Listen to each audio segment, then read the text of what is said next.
भैया हम अंदर बैठे हैं, 2 प्लेट आलू के पराठे लगा देना तली हुई मिर्च के साथ। हाँ मैडम, आप अंदर बैठिए, हम अभी 10 मिनट में लगाते हैं। अंकल 1 प्लेट मेरा भी लगा देना। भैया 3 प्लेट पराठे बना दो। हाँ 1 प्लेट लग चुका है। अमर तुम अंदर ग्राहकों को दे दो, और आलू खत्म हो गए हैं, जल्दी से पराठे के लिए मसाला भी तैयार कर दे।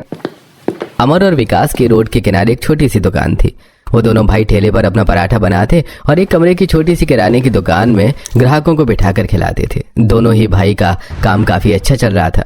एक के बाद एक ग्राहक आते जा रहे थे और अब ग्राहकों के हिसाब से ताजे उबले हुए आलू को फोड़कर उसमें प्याज, धनिया, कुछ मसाले ऐड करके पराठे का मसाला बनाता था, जिसे अमर अपने हाथों से भरता और बड़े से तवे पर एक साथ 2 या 3 पराठे सेकता था। इसी तरह देखते ही देखते शाम हो जाती है और दोनों भाई सारे पराठे बेचकर अपना ठेला दुकान के अंदर लगा देते हैं और बाहर से शटर गिराकर दुकान बंद करके बात करते हुए घर जाते हैं। भैया आज तो बड़ी ठंडी हवा चल रही है, ठंड बढ़ती जा रही है धीरे धीरे। भाभी के पास गर्म स्वेटर नहीं है। मैं सोच रहा था कि कल हम घर जाने से पहले भाभी के लिए और माँ के लिए कुछ गर्म शॉल और स्वेटर ले लें। भाई मैंने भी कुछ ऐसा ही सोचा था, पर देखना सारी दुकानें बंद हैं। आज इतने ग्राहकों की भीड़ थी कि फुर्सत ही नहीं मिल सकी।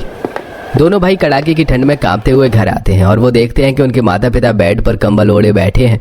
वहीं राजू और काजल जमीन पर चटाई बिछाकर कंबल में लूडो खेल रहे थे और उनके आते ही राजू सबसे ज्यादा खुश होता है और अपने पापा को गले लगाकर कहता है, पापा आ गए। आपको पता है मैं कब से आप ही का इंतजार कर रहा था, इसीलिए आज मैं सोया भी नहीं।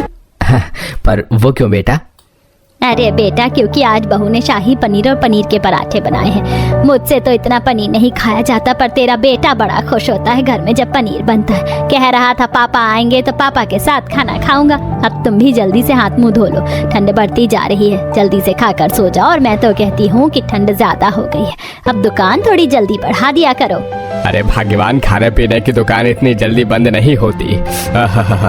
अरे जब तक कस्टमर रहेंगे तब तक तो काम करना ही पड़ेगा ना। और मुझे तो अपने बच्चों पर, दोनों पर गर्व है, जिन्होंने मेरे छोटे से आलू पराठा की दुकान को इतनी ऊंचाई पर लाकर खड़ा कर दिया। वो सब तो ठीक है पापा, पर जब भैया अच्छा कमा रहे हैं तो आप क्यों जाते हो बाहर काम करने के लिए?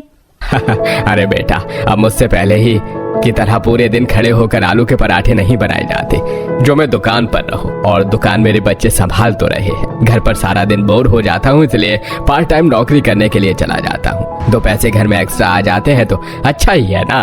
कल को अमर की भी शादी होनी है, घर में एक और बहू आई जाएगी तो खर्चा भी बढ़ जाएगा। अमर की शादी की बात सुनकर सभी काफी एक्साइटेड होते हैं। वहीं पूजा चटाई बिछाती और परिवार को खाना देते हुए कहती है, ये तो बिल्कुल सही सोचा पापा जी आपने। अब घर में मेरी देवरानी आएगी तो मेरी भी तो कामों में मदद हो जाएगी। वैसे भी अब मेरा 5वां महीना लग चुका है। अरे बातें कम करो और खाना शुरू करो। अमर के लिए मैंने पंडित जी से बात कर ली है, 1-2 दिन में किसी अच्छी लड़की का रिश्ता भी आ जाएगा हमारे बेटे के लिए। इस तरह घर का दरवाजा बंद करके पूरा परिवार एक साथ मिलकर ठंड में गर्मा गर्म खाना खाकर खाने को एंजॉय करता है। देखते ही देखते कुछ हफ्ता बीत जाते हैं और पंडित जी अमर के लिए अंजलि नाम की लड़की का रिश्ता लेकर आते हैं। देख बहू, मुझे तो लड़की पसंद है, बाकी मर्जी तुम लोगों की है। माँ जी, अगर आपको लड़की पसंद है तो हमें क्या एतराज हो सकता है। बस एक बार अमर घर आ जाए तो मैं उससे भी बात कर लूँ।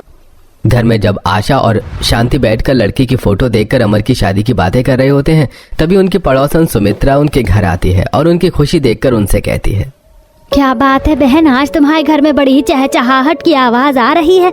दोनों बेटों की तरक्की देखकर लगता है तुम लोग फूले नहीं समा रहे। वैसे अच्छा ही है, ऐसी औलाद किस्मत वालों को मिलती है। यह तो तुमने बिल्कुल सही कहा सुमित्रा, मेरे दोनों ही पोते बहुत काबिल हैं।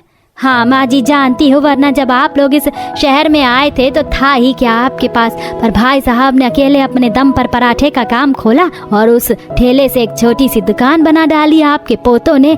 पर मैं तो यहाँ पराठे लेने के लिए आई थी। मेरे घर में अचानक से मेहमान आ गए, घर में ना आटा है ना आलू। सोचा कि आपके पास आ जाऊँ, राजू को भेजकर जरा 15-20 पराठे मंगवा दो ना, 10 रुपए एक्स्ट्रा ले लेना।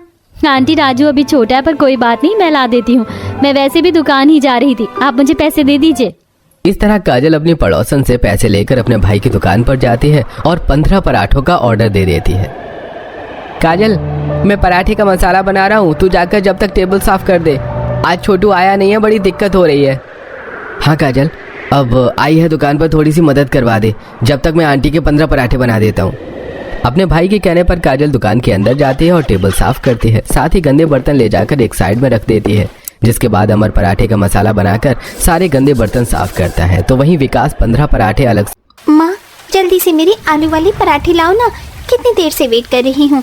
आपके पराठे लाते लाते बारिश ना बंद हो जाए।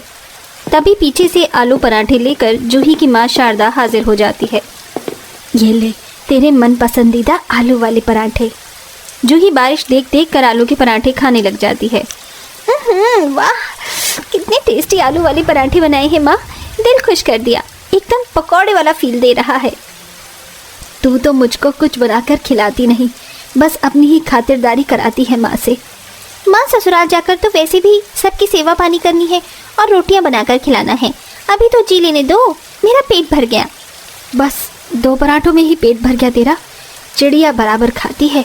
अरे इतने पतले पतले पराठे बनाए थे मैंने कि 5-6 खाएगी। ओफो माँ, आपका बस चली तो आप मुझे 100 आलू के पराठे ठूस ठूस कर खिला दो। जूही खुश मिजाज रहने वाली लड़की थी। बारिश का मौसम उसे काफ़ी ज़्यादा पसंद था और आलू के पराठे उसका मनपसंद था। थोड़े दिन में पंडित जी सूरज का रिश्ता लेकर आते हैं। बहन जी ज्यादा सोच विचार मत कीजिए, लड़का एकदम हीरा है, हीरा। चिराग लेकर भी ढूंढने पर ऐसा लड़का नहीं मिलेगा। कोई परिवार भी बहुत अच्छा है, राज करेगी आपकी बेटी। शारदा रिश्ता पक्का कर देती है और बारिश के मौसम में ही शादी करके जूही अपने ससुराल में आ जाती है, जहां दर्जनों लोग स्वागत के लिए खड़े थे। जहां आरती की थाली लिए खड़ी सास पार्वती बहू का स्वागत करवाती है। आओ बहू रानी, हुडा खानदान में तुम्हारा स्वागत है। हे भगवान, इतनी बड़ी पलटन, ये सारे के सारे मेरे ससुराल वाले तो नहीं हो सकते। जूही जस्ट रिलैक्स, इतना मत डर, इसमें से आधे रिश्तेदार वाले होंगे। जहां ससुराल में इतने सारे लोगों को देखकर जूही को ज्यादा रोटियां बनाने का डर लग जाता है, तभी सास कहती है, आजा बहू, मैं सबसे तेरा परिचय करवाती हूँ। ये तेरे जेठ जेठानी हैं और ये उनके बच्चे, ये तेरी ननंद और हम तेरे सास ससुर। बाकी तेरी एक और ननंद है, वो भी आएगी। इतना बड़ा परिवार देखकर बहू हक्की बक्की रह जाती है। तभी जेठानी पिंकी कहती है, ससुराल में आपका स्वागत है देवरानी जी। मैंने तो बहुत रोटियां बना लिया, अब आपकी बारी है। मैं भी देवरानी के आने का सुख भोगूंगी। अच्छा बहू, अब तू आराम कर ले, तभी कल टाइम से उठेगी। जी माँ जी। बहू तड़के सुबह उठकर साफ सफाई कर लेती है। तभी झमाझम बारिश शुरू हो जाती है और जूही सास ससुर से पूछती है, सासू माँ, पापा जी बता दीजिए आप लोग क्या खाएंगे? मैंने 2 मेन्यू डिसाइड किया है, एक तो बिरयानी बनाने का और दूसरा पुलाव बनाने का। तभी ससुर हाजरी प्रसाद कहते हैं, अरे बहू, हम सारे के सारे रोटी पार्टी हैं, चावल कोई नहीं खाता। वैसे भी कितनी अच्छी बारिश हो रही है, गर्मा गर्म आलू के पराठे बना लो। और बहू ऐसा कर लियो, साथ में ना बढ़िया सी मलाई मारकर चाय भी बना लियो। वाह, आज तो मस्त मजा आने वाला है, भाभी के हाथ के आलू के पराठे खाकर, प्लस में चाय भी। चलो अच्छा है, सब आलू के पराठे खाएंगे, 56 तरह के व्यंजन तो नहीं बनाने पड़ेंगे। ये सोचकर बहू जूही खुश हो रही होती है। तभी जेठानी कहती है, देवरानी जी आपको पता तो है ना, सबके लिए 100 आलू के पराठे बनाने हैं। 100 आलू के पराठे बनाने की बात सुनकर बहू को झटका सा लगता है। क्या कहा? 100 आलू के पराठे? मगर इतने पराठे खाएगा कौन? हम सब खाएंगे, और कौन खाएगा? अरे अब खड़ी क्या है, बहू जा जल्दी से काम कर, लेट मत कर। पिंकी बहू अपनी देवरानी को जाकर रसोई दिखा दे। जेठानी बहू को घर के पिछले हिस्से में लाती है, जहाँ एक साइड में मिट्टी का चूल्हा बना था और दूसरे साइड में गाय भैंस बंधी हुई थी। अब ये क्या भला है, रसोई कहाँ है? अरे यही तो रसोई है देवरानी जी, वो रखी उपली चूल्हा जलाने को। और ये देखो, मैंने और सासू माँ ने कितना सारा भैंस के दूध से घी बनाया है, इसी से आलू के पराठे बनाना। रसोई दिखाकर पिंकी चली जाती है। बूंदाबांदी भी शुरू हो जाती है, जिसे देख देख कर बहू बड़बड़ाने लगती है, हे भगवान, मेरी तो जिंदगी झंड हो गई। 100 आलू पराठे खाने वाले ससुराल में शादी करके। अब तेरा क्या होगा कालिया? फटाफट से आलू उबलने को चढ़ा देती हूँ और इधर आटा लगा लेती हूँ। आलू उबालकर जूही मसाला तैयार करके चूल्हे की एक तरफ चाय और दूसरी तरफ पराठे बनाने लगती है। ऊपर से बारिश में मिट्टी के चूल्हे पर 100 आलू पराठे बनाने में उसे बहुत मेहनत लगती है। अभी तक तो 15 आलू पराठे बने हैं, फिलहाल इतने दे आती हूँ। जैसे ही बहू पराठे देने आती है तो दूसरी ननद कीर्ति भी आई थी और सारी कुर्सियां ससुराल वालों से हाउसफुल भरी थी। लो भाई लो, आलू के पराठे आ गए। अलीफा, मैं तो 4 आलू पराठे लूंगी मम्मी। मैं भी 5 खाऊंगा। हाँ हाँ, अच्छे से खा लो। कोमल मामी जी को नमस्ते करो। नमस्ते मामी जी। खुश रहो। एकदम से ससुराल वालों के बीच पराठों की लूटमार हो जाती है। सारे आलू के पराठे तो तुम लोग हड़प गए, मुझको एक नहीं मिला।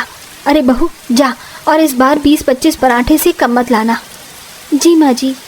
बेचारी बहू दौड़ी दौड़ी दोबारा से रसोई में आती है जहाँ तवी पर पराठा जलकर कोयला हो गया था। हे भगवान, मेरा एक पराठा खराब हो गया। अरे बहू, जहाँ कंबल तान कर आराम से सो रही थी वो सपनों की दुनिया में खोई थी कि तभी उसका अलार्म बजता है। ओहो, इतनी जल्दी अलार्म क्यों बज गया? नींद में ही पहला अलार्म बंद करके मुंह को कंबल से ढककर वो दोबारा सो जाती है। थोड़ी देर बाद दूसरा अलार्म भी बज जाता है, जिससे नेहा की नींद बिल्कुल खराब हो जाती है। अलार्म बंद करके वो आंख मसलते हुए जैसे ही बिस्तर पर से उठती है तो वहाँ का नज़ारा देखकर बड़ी हैरान रह जाती है। अरे मैं कहाँ गई? ये घर बदला बदला क्यों लग रहा है? ये जगह कौन सी है? तभी वहाँ नेहा का पति यश आता है और उसकी बात का जवाब देते हुए कहता है, अरे भाग्यवान, लगता है तुम भूल गई कि तुम्हारी शादी हो गई है और आज ससुराल में तुम्हारा पहला दिन है। अरे हाँ, आपने बिल्कुल सही कहा, मैं तो बिल्कुल भूल ही गई थी। ओह नो, 7 बज गए हैं। मैं कितनी ज्यादा लेट उठी हूँ। पहले ही दिन मैंने गड़बड़ कर दी और आज तो मेरी पहली रसोई भी है। अरे बाप रे, अब मैं क्या करूँ? कोई बात नहीं, इतनी हड़बड़ी करने की जरूरत नहीं है। वैसे भी आज संडे है, सब घर पर ही रहेंगे तो तुम सब आराम से कर सकती हो। आराम से कुछ नहीं करना, मैं जल्दी से तैयार होकर नीचे जाती हूँ। नेहा जल्दी से नहा धोकर तैयार हो जाती है। बाप रे, आज तो कितना ठंडा पानी था, कुड़कुड़ी सी बन गई। ठंडा ठंडा मौसम शुरू हो गया है, सब खिड़कियाँ खुली हैं, इतनी ठंडी हवा आ रही है। और उसके बाद वो नीचे हॉल में आती है जहाँ पर सभी पहले से बैठकर उसका इंतजार कर रहे थे। और बहू आ गई तू? जी बड़ी मम्मी। अच्छा बेटा, आज तुम्हारी पहली रसोई है तो तुम खाने में क्या बनाना चाहोगी? जी आप जो कहें मैं खाने में वही बना दूंगी। आप कहें तो नान, छोले भटूरे, हलवा पूरी कुछ भी बना सकती हूँ। नहीं बेटा, तू तो हमारे लिए मस्त गर्मा गर्म आलू के पराठे बना दे बस। और कितना ठंडा मौसम है, ठंडी ठंडी हवा चल रही है। ऐसे मौसम में गर्मा गर्म पराठों के साथ गर्मा गर्म चाय मिल जाए तो फिर बात ही बन जाए।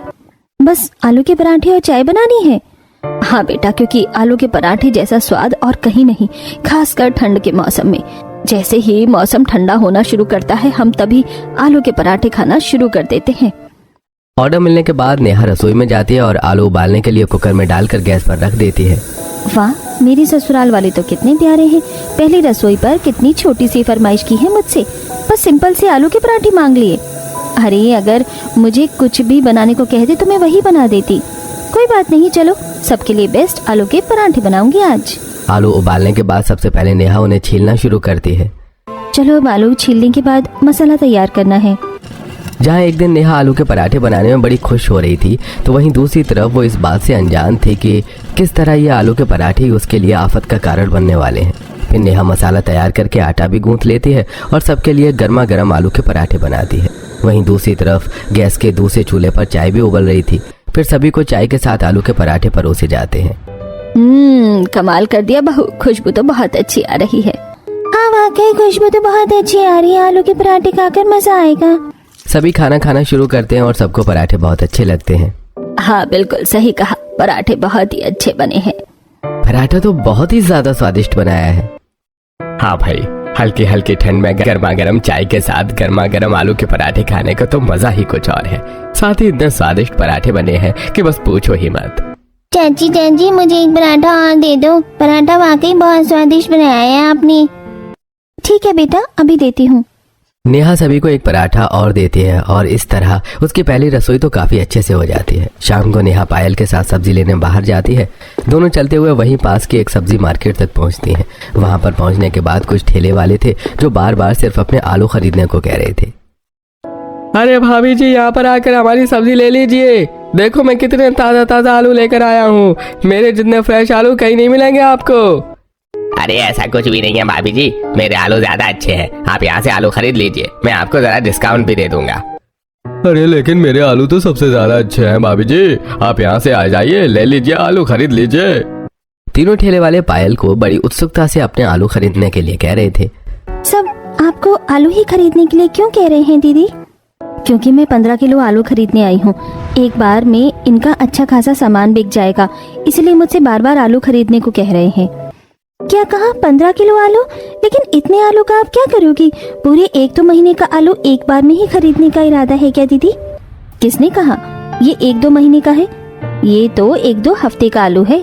क्या? लेकिन इतने आलू इतने जल्दी कैसे खत्म हो जाएंगे? हमारे ससुराल वालों को आदत है हर रोज सुबह आलू के पराठे खाने की। अब देखो सर्दी का मौसम शुरू हो गया है, अब हर रोज सुबह उनकी आलू के पराठे खाने